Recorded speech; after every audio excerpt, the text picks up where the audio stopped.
Okay, here's the reasoning behind expanding the national debt. This is the president's reason. I want you to listen to his own words because it's fear-mongering, fear tactics, and of course you start talking like that. I mean, you watch. I'll tell you what.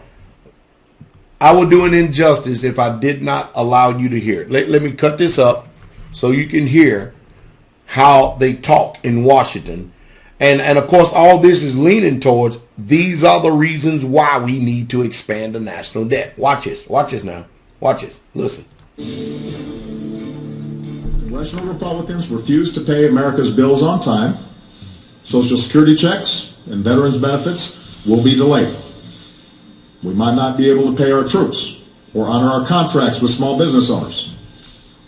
Food inspectors, air traffic controllers, specialists who track down loose nuclear materials wouldn't get their paychecks.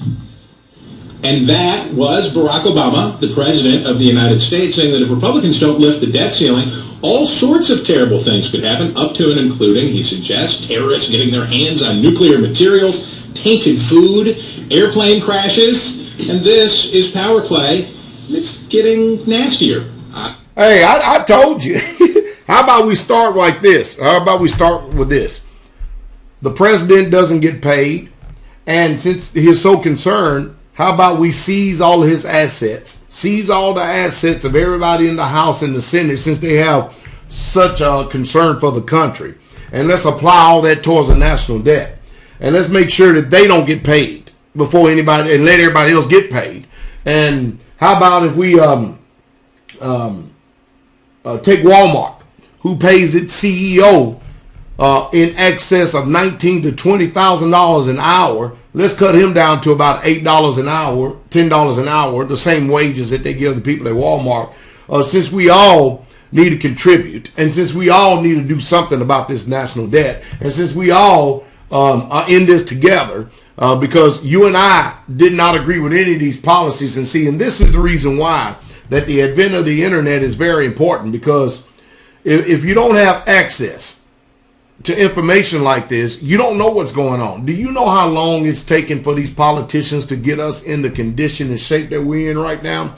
And we didn't. Hey, and the internet, all this done is that within a matter of seconds, it's allowed us to know every word they breathe, even behind closed doors, even when they think the mics are off and they're speaking under their breath. We hear the backroom deals. We hear everything, and they hate that. They want to control the information and stuff, but that's the idea. See, now they're going to start the fear-mongering and blame it all on the Republicans when the truth is they need to change. I'm going to tell y'all something right real quick, fast, and hurry, America. The reason why Pastor Dow tells you to buy food, store it. Every time you go to a store, buy canned goods, 2, 3, 4 of them if you can, and store it.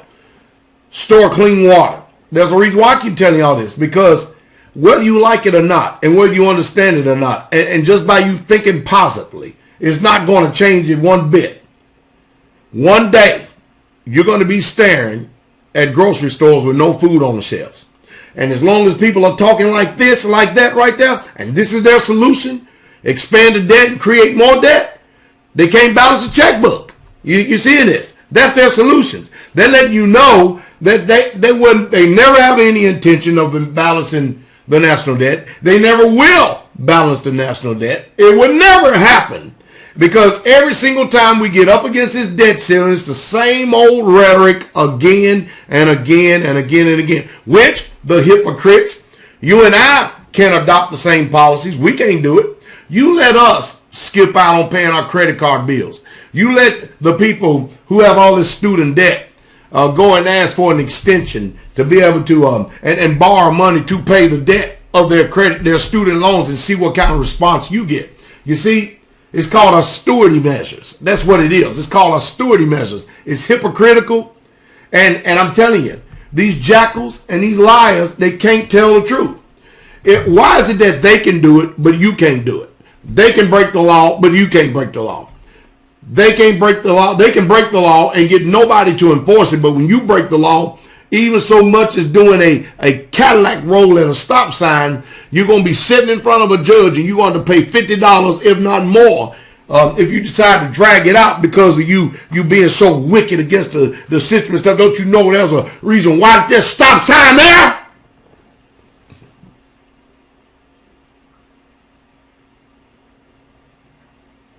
We're in trouble with this kind of mindset. We're in some serious trouble. So you see, again, they're proving to us they have no solutions on balancing this debt. It's always expand, expand, expand, expand. Kick the can down the road, kick it farther down the road, kick it farther down the road. And the more we kick it, the deeper the grave, the deeper the ditch. The more we kick it, the deeper grave, deeper the ditch. And you know what? You know what? We're looking at between 50 and 100 year of Great Depression type environment here in America.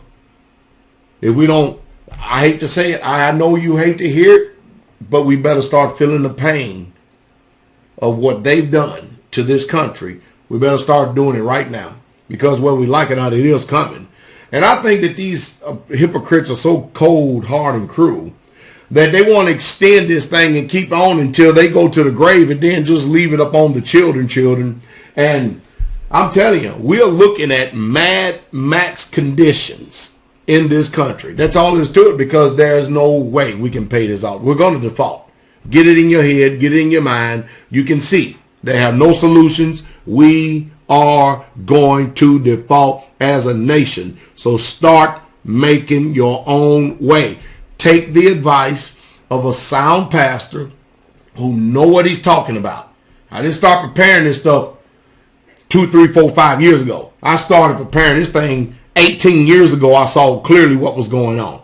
I used to be mocked, scorned, derided, chid, ridiculed, name cast out as dung and everything else. Now I got my emails that's been flooded. My phone is ringing off the hook. Everybody, now I got people, they want to know what I know. What can we do now? I get invited to radio shows. I'm getting invited to survivalist forums and survivalist meetings. I'm getting invited to churches, and everybody want to know, what do we do now, Pastor? What do we do now? And some way, somehow, I've got to balance all my time between all that, because it is in my heart to get the message out to the people, because your politicians, if their mouth is moving, they are lying to you, and they are never going to tell the lie. I mean, tell the truth, excuse me. They will never tell the truth, because it ain't in them to tell the truth. And that's the truth, and that's the truth straight way. You want to become intelligent, you listen to intelligent people. You want things to stay the same, then you keep doing the same things you've always done and stay inside.